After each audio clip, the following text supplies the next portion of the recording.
నమస్తే సార్. నమస్తే.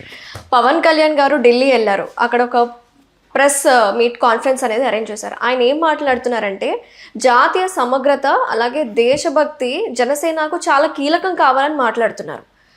యూత్ గురించి కూడా చాలా ఇంపార్టెన్స్ ఇస్తున్నారు.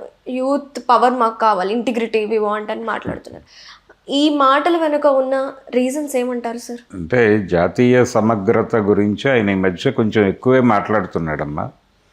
అంటే మొన్న జరిగినటువంటి హైదరాబాద్ ప్రెస్ కాన్ఫరెన్స్, ఆయన ఇంట్లో జరిగిన ప్రెస్ మీట్లో కూడా ఆయన ఒక అడుగు ముందుకు వేసి వేర్పాటువాదం అనేది ఉగ్రవాదంగా మారుతున్నటువంటి పరిస్థితి ఉంది అనేది, అస్తిత్వవాదము ఉగ్రవాదంగా మారుతున్న పరిస్థితి ఉంది దాకా మాట్లాడాడు ఆయన. అంటే ప్రాంతీయవాదం, ఒక ప్రాంతీయవాదము ఈ ఉగ్రవాదంతో సమానము అని చెప్పి మాట్లాడేశాడు. ఈ ప్రాసెస్లోనే ఇప్పుడు జాతీయ సమగ్రత కోసమే జనసేన పెట్టామని చెప్తున్నాడు.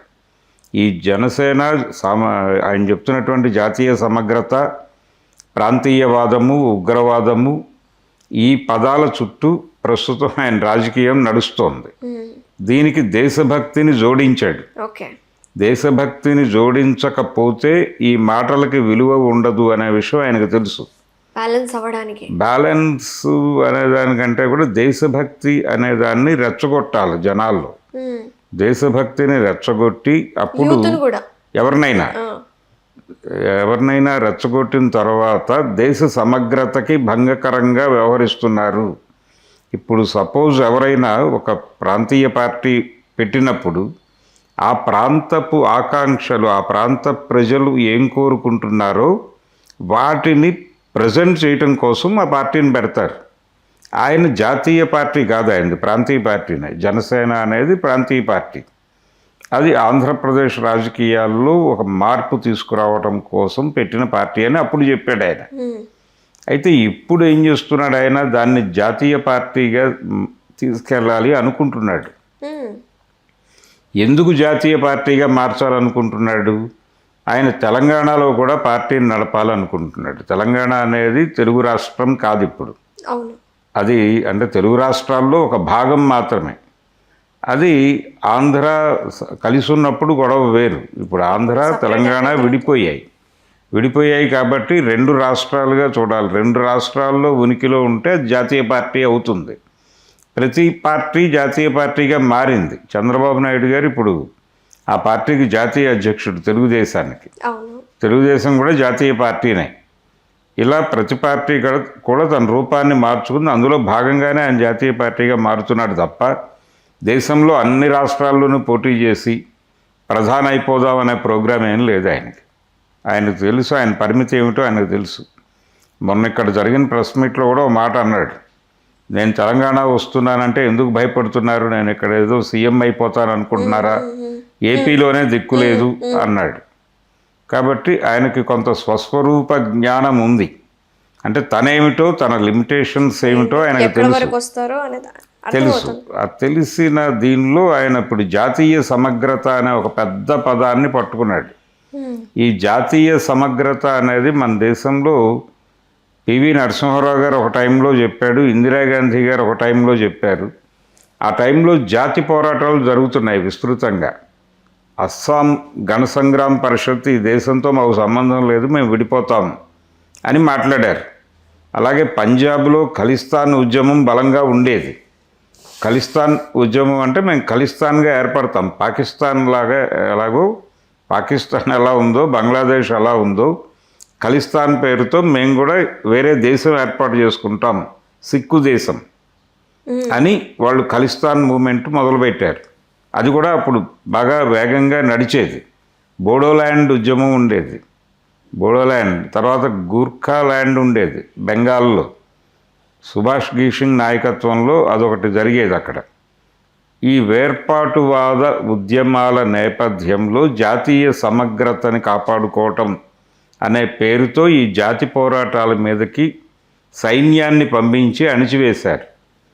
అలాగే శ్రీలంకలో తమిళులు ప్రత్యేక దేశం కోరుకుని ఆందోళన చేస్తుంటే అక్కడికి రాజీవ్ గాంధీ గారు సైన్యాలను పంపించి, ఇక్కడి నుంచి మనకు సంబంధం లేదు, అది వేరే దేశం, ఆ దేశంలో ఈ దేశానికి చెందిన వాళ్ళు ప్రత్యేక దేశం కోసం యుద్ధం చేస్తుంటే వాళ్ళ మీదకి ఈయన సైన్యాన్ని పంపించి ఇండియన్ పీస్ కీపింగ్ ఫోర్స్ అనే పేరుతో పంపించి అక్కడ దాడులు చేయించినందుకు ప్రతీకారంగా వాళ్ళు రాజీవ్ గాంధీని బెల్ట్ బాంబుతో మట్టుబెట్టారు.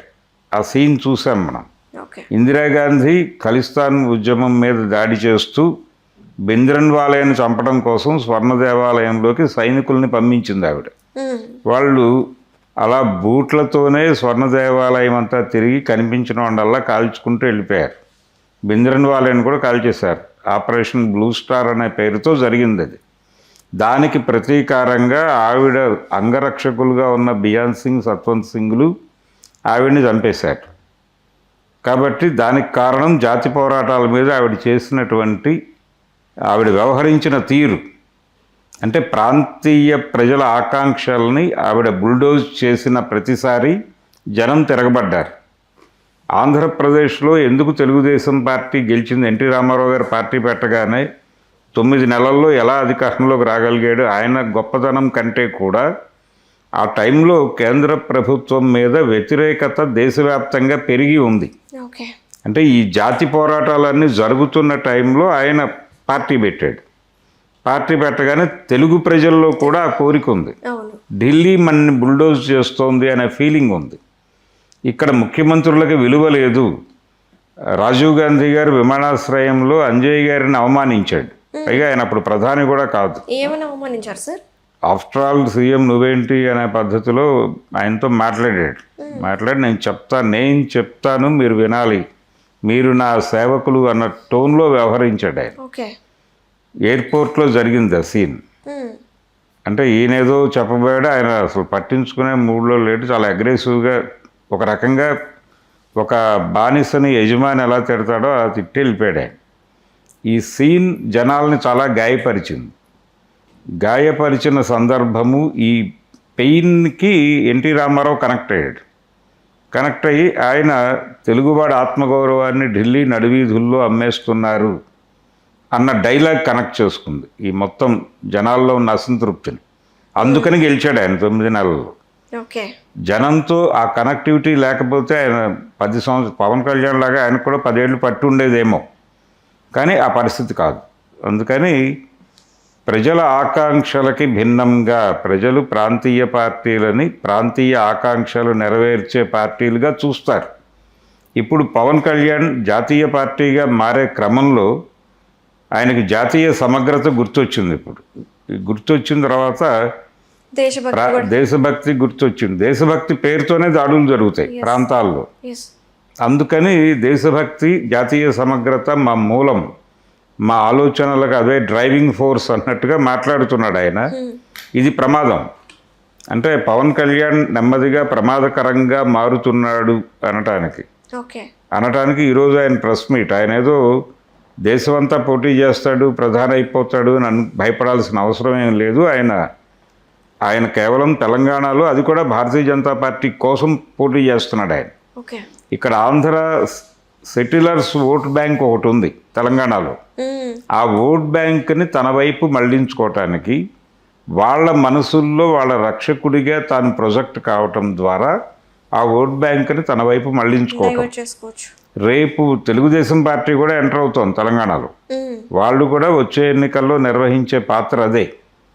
ఆంధ్ర రక్షకులుగా నిలబడి ఎన్టీ రామారావు గారి పేరు చెప్పి ఆంధ్ర ఓట్ బ్యాంకుని తమ వైపు డైవర్ట్ చేసుకోవటం. ఈ 2 పార్టీలు ఆ పని చేసి బీజేపీకి హెల్ప్ చేస్తాయి. ఈ ప్రోగ్రాం మొదలైంది. అందులో భాగమే ఇప్పుడు ఆయన ఢిల్లీ వెళ్ళి తన పార్టీని జాతీయ పార్టీగా అప్గ్రేడ్ చేయటం కోసం ప్రయత్నం చేస్తున్నాడు. అయితే ఇప్పుడు టీడీపీ నేతలు మరి ఏ విధంగా వాళ్ళు మాట్లాడాలనుకుంటారు సార్? మరి వాళ్ళకి సంబంధం లేదు, వాళ్ళకి ఇది మంచిదే. దీన్ని జాతీయ పార్టీ పెట్టాలి అంటే కూటమి సభ్యులు కదా వీళ్ళందరూ, ఎన్డీఏ మెంబర్స్, ఎన్డీఏలో భాగస్వాములు కాబట్టి వ్యూహంలో భాగంగానే ఈయన మాట్లాడుతున్నాడు. రేపు పొద్దున్న చంద్రబాబు కూడా ఇదే మాట్లాడతాడు. జాతీయ సమగ్రత, ప్రాంతీయ ఉద్యమాలు, ఇంకేముండదు. స్పందిస్తే ఏవైనా జగన్మోహన్ రెడ్డి మాట్లాడాలి. జగన్మోహన్ రెడ్డికి కూడా ఢిల్లీ లెవెల్లో మాట్లాడటానికి ఇబ్బంది ఉంది. ఇబ్బంది ఉంది. నిజానికి ఆంధ్రప్రదేశ్లో స్టూడెంట్స్ ఎవరైనా రోడ్డు మీదకి వచ్చి ఈ విషయం మీద మాట్లాడే అవకాశం ఉంది. అంటే ఢిల్లీ రూలింగ్లో చాలా ప్రాంతాలలో ఈ నిట్ లాంటి పరీక్షలు వీటికి వెళ్ళి బలైపోయిన ఆ ప్రస్తావన కూడా చేశాడు ఆయన. అంటే కాక్రోచ్ మూమెంట్ని కూడా పవన్ కళ్యాణ్ ప్రస్తావించాడు ఆ ప్రెస్ మీట్లో, ఇప్పుడు జరిగిన ప్రెస్ మీట్లో మాట్లాడుతూ వీళ్ళకి రెస్పాన్స్ బాగానే వస్తుంది, అంటే అన్రెస్ట్ ఉంది జనాల్లో అనేది అర్థం చేసుకోవాలి. అంటే ఆయన ఏ యాంగిల్ తీసుకున్నాడంటే వాళ్ళు ఏ ఇతర పార్టీలకి వెళ్ళటం లేదు, కాంగ్రెస్ వైపు మరొక వైపు చూడటం లేదు, వీళ్ళ సొంత పార్టీ వాళ్ళే ఎదగాలని చూస్తున్నారు. కాబట్టి ఇదేదో బాగానే ఉంది అనుకుంటున్నారు. అంటే ఎవరైతే ఆ మూమెంట్ మొదలుపెట్టాడో అభిజిత్, అతనికి ఆప్తో సంబంధాలు ఉన్నాయి. ఆప్ ఆల్రెడీ బీజేపీ కంట్రోల్లో ఉంది, కాబట్టి ఇది రేపో ఎల్లుండో మన కాంపౌండ్కి వచ్చే పార్టీనే అన్నట్టుగా వ్యవహరిస్తున్నాడు ఆయన. ఓకే. సో ఈ మేరకు పవన్ కళ్యాణ్ పూర్తి స్పష్టతతోనే మాట్లాడాడు. కొంచెం ప్రమాదకరంగా మారుతున్నాడు ఆయన. ఆంధ్ర ప్రజల ఆకాంక్షలు నెరవేర్చటం అనే ప్రోగ్రాంలో లేడు ఇప్పుడు ఆయన. అదే మొన్న ఒక ప్రెస్ మీట్లో ఆయన మాట్లాడుతూ ఏమంటాడంటే, అంటే ప్రెస్ మీట్ కాదు, ఒక ఇంటర్వ్యూ, ఒక ఛానల్కి ఇచ్చిన ఇంటర్వ్యూలో ఆ యాంకర్ ఒక ప్రశ్న అడిగారు, జాతీయ మీడియాకి ఇచ్చిన ఇంటర్వ్యూలో. ఆయన ఏమడిగాడంటే, మీరు స్పెషల్ స్టేటస్ అని మాట్లాడుతూ ఉంటారు కదండి, ఇప్పుడు డబుల్ ఇంజిన్ సర్కార్ వచ్చింది కదా మీది, అది ఈజీగా మీరు ఒకసారి మోడీతో మాట్లాడితే పని అయిపోతుంది కదా అన్నాడు ఆయన. అంటే మోడీకి ఏం సంబంధం అన్నాడు ఈయన. మోడీ గారికి ఏం సంబంధం, ఆయన ఎందుకు ఇవ్వాలి, కాంగ్రెస్ వాళ్ళు కదా రాష్ట్రాన్ని చీల్చింది, కాబట్టి భవిష్యత్తులో వాళ్ళ అధికారంలోకి వస్తే అప్పుడు వాళ్ళు ఇచ్చుకుంటారు, మాకు సంబంధం లేదు, స్పెషల్ స్టేటస్కి నరేంద్ర మోడీకి ఏ సంబంధము లేదు. ఇలా ఆయన పవన్ కళ్యాణ్ గారు జాతీయ పార్టీ పెట్టడంతో పాటు తన పార్టీ ప్రారంభించి 12 ఏళ్ళు అయింది. 12 ఏళ్ళు అయిన సందర్భంగా జాతీయ సమగ్రత కోసం ఈ సమావేశం పెట్టినట్టుగా ఆయన ఢిల్లీలో మాట్లాడాడు ఈరోజు. అంటే ఇప్పుడు ఆయనకి ఆంధ్ర ప్రాంతపు సమస్యలు మాత్రమే కాదు, జాతీయ ప్రయోజనాలు ముఖ్యం. ఇప్పుడు జాతీయ ప్రయోజనాల కోసం ప్రాంతీయ ప్రయోజనాలని బలిపెడితే ఆయన మాట్లాడు అనేది అర్థం చేయిస్తున్నాడు ఇప్పుడు నెమ్మదిగా ఆయన. కాబట్టి ప్రతి ఒక్కరు అంటే ఇప్పుడు విడిగా ఆయన ఏదో ప్రాంతీయ పార్టీ జాతీయ పార్టీ అనే గొడవ లేదు. నిజానికి ఆయన ఎన్డీఏతో ట్రావెల్ అవుతున్నాడు. అంటే జాతీయ పార్టీతో అనుసంధానంలో ఉన్నాడు ఆయన. ఏది భారతీయ జనతా పార్టీతో అనుసంధానంలో ఉన్నాడు ఆయన. భారతీయ జనతా పార్టీ అభిప్రాయాలే మాట్లాడతాడు పవన్ కళ్యాణ్. కొత్త అభిప్రాయాలు ఆయనంతటా ఆయన సొంత అభిప్రాయాలు మాట్లాడు. పైగా ఆయన ఇంకొక మాట మాట్లాడాడు ఈరోజు. ఏమంటాడంటే, చాలామంది ఢిల్లీ మెడలు ఉంచేస్తామని మాట్లాడుతున్నారు, వాళ్ళకి ఢిల్లీ వస్తే గొంతు పెగలదు అని కూడా చెప్పాడు. అంటే నాకు పెగులుతోంది అని ఆయన చెప్పదలుచుకున్నాడు. కాబట్టి నేను నిర్భయంగా మాట్లాడుతున్నాను అని చెప్తున్నాడు. అందులో భాగంగానే ఆయన కాక్రోచ్ మూమెంట్ గురించి కూడా మాట్లాడాడు. కాక్రోచ్ గురించి ఆయన ప్రస్తావించటం ప్రత్యేకంగా ఒక డౌట్ రైజ్ అవుతోంది. అంటే నిన్న హైదరాబాద్లో జరిగిన కాక్రోచ్ మీటింగ్లో కూడా భారత్ మాతాకి జై అన్నారు. అది కొంత మేరకు సరే అనుకున్నా కానీ జై శ్రీరామ్ నినాదాలు కూడా ఇచ్చారు ఒకళ్ళిద్దరు వచ్చి. అంటే ఎక్కడో వాళ్ళు ఇన్వాల్వ్ అవుతున్నారు అనే డౌట్ వచ్చింది ఈ మూమెంట్లోకి. ఏబీవీపీ ఎలిమెంట్స్ కావచ్చు, లేకపోతే హిందుత్వ ఎలిమెంట్స్ దీనిలోకి ఎంటర్ అవుతున్నారు అనేది అర్థమవుతోంది. అది ఈరోజు పవన్ కళ్యాణ్ ప్రత్యేకంగా ప్రస్తావించేసరికి దాని ఇంటిగ్రిటీ ఏమిటి అనేది ఒక డౌట్. కానీ ఏ డౌట్ ఉన్నప్పటికీ పవన్ కళ్యాణ్ మాట్లాడినా ఇంకొకళ్ళు మాట్లాడినా జనం అయితే రోడ్డు మీదకి వస్తున్నారు. యూత్ రోడ్డు మీదకి వస్తుంది, వాళ్ళకు ఉద్యోగాలు లేవు అనే పెయిన్ వాళ్ళు ఫీల్ అవుతున్నారు. అంటే కార్పొరేట్ విద్యా విధానం వచ్చిన తర్వాత మా రోజుల్లో వేరు. మా రోజుల్లో ఏది జరిగినా అంటే గవర్నమెంట్ స్కూల్స్ గవర్నమెంట్ కాలేజీల్లో చదువుకునే పిల్లలు యాక్టివ్గా ఉండేవాళ్ళు. పొలిటికల్ ఏరియాలో కూడా పాల ధరలు పెరిగినా రోడ్ల మీదకి వచ్చి ధర్నాలు చేసిన చరిత్ర ఉంది. కానీ కార్పొరేట్ స్కూళ్ళు కార్పొరేట్ కాలేజీలు వచ్చిన తర్వాత వీళ్ళు కోళ్ల ఫారంలో కోళ్ళులాగా తయారయ్యారు విద్యార్థులు అనేది ఒక ఫీలింగ్ ఉంది మాలాంటి వాళ్ళకి. కానీ ఇప్పుడు ఆ కార్పొరేట్ స్కూళ్ళల్లోనూ కార్పొరేట్ కాలేజీల్లోనూ చదువుకున్న పిల్లలే రోడ్ల మీదకి వస్తున్నారు. రోడ్ల మీదకి వస్తున్నారంటే పెయిన్ ఆ స్థాయి దాకా వెళ్ళింది, ఆ స్థాయి వాళ్ళని కూడా కదిలించింది. ఓకే. కాబట్టి ఇది పాజిటివే, ఇది పాజిటివ్ సైనే. డెఫినెట్గా వాళ్ళని అలా వదిలిపెట్టేయకూడదు. వాళ్ళు ఏదో జై శ్రీరామ్ అన్నారనో లేకపోతే భారత్ మాతాకి జై అన్నారనో వదిలిపెట్టకుండా వాళ్ళతో ట్రావెల్ అవ్వాలి. ట్రావెల్ అయ్యి నెమ్మదిగా వాళ్ళకి యాక్చువల్ సీన్ ఏమిటి అనేది. ఈ రోజున భారతదేశంలో నిరుద్యోగం కేవలం భారతదేశానికి పరిమితమై లేదు, అవును, ఇంటర్నేషనల్గా ఉన్నటువంటి ఒక క్రైసిస్ ఉంది. అవును సార్, అవును. ఈ క్రైసిస్లో భాగంగానే భారతదేశంలో నిరుద్యోగం ఉంది. దీన్ని ఆ యాంగిల్లో చూడాలి. అంటే మనం ఒకప్పుడు భారతదేశ పరిస్థితి బాలేదు అని చెప్పి మార్కెట్కి ఓపెన్ అయ్యాం, మార్కెట్ ఎకానమీకి ఓపెన్ అయ్యాం. లిబరలైజ్డ్ ఎకానమీ అనే పేరుతో మనం అప్పటి వరకు మూసున్నటువంటి లైసెన్స్ రాజు మూసేసి వరల్డ్ మార్కెట్కి ఓపెన్ చేశారు. వరల్డ్ బ్యాంక్ రాజకీయాలకు ఓపెన్ చేశారు ఒక రకంగా. చేసిన తర్వాత ఇప్పుడు మళ్ళీ అదే క్రైసిస్ వచ్చింది. అంటే కరెక్షన్ ప్రోగ్రామ్ ఏదో జరగాలి. ఈ కరెక్షన్ ప్రోగ్రామ్ గురించిన డిస్కషన్ ఈ బయటకు వచ్చిన స్టూడెంట్స్ దగ్గర పెట్టాలి. పెట్టి వాళ్ళ దగ్గర నుంచి ఒక ఒపీనియన్ వచ్చేలాగా గైడ్ చేసి వాళ్ళని నడిపించే వాళ్ళు కావాలి. అందుకని అక్కడ ఢిల్లీలో జరిగిన కాక్రోచ్ కార్యక్రమంలోనూ హైదరాబాద్లో జరిగిన కాక్రోచ్ కార్యక్రమంలో లెఫ్ట్ వింగ్ చాలా యాక్టివ్, అంటే లెఫ్ట్ పార్టీలకు చెందిన స్టూడెంట్ యూనియన్స్ అవి కొంచెం క్రియాశీలకంగా కనిపించినాయి. దాంతో పాటు వీళ్ళు కూడా పాల్గొన్నారు, ఏబీవీపీ ఎలిమెంట్స్ కూడా వచ్చాయి, ఇక్కడికి వచ్చాయి. వాళ్ళు వాళ్ళ వైపు డ్రైవ్ చేసుకునే ప్రయత్నం కూడా చేశారు. అక్కడ సన్నివేశాన్ని వాళ్ళకు అనుకూలంగా మార్చుకోవటానికి ఒక ప్రయత్నం అయితే చేశారు. కానీ వీళ్ళు అలా ఆ మూడ్లో లేరు స్టూడెంట్స్. అది అర్థమైంది.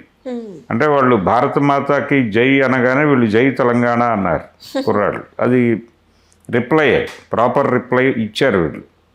కాబట్టి మూమెంట్ బాగానే ఉంది, పిల్లలు బాగానే ఆలోచిస్తున్నారు, రైట్ రూట్లో ఉన్నారు.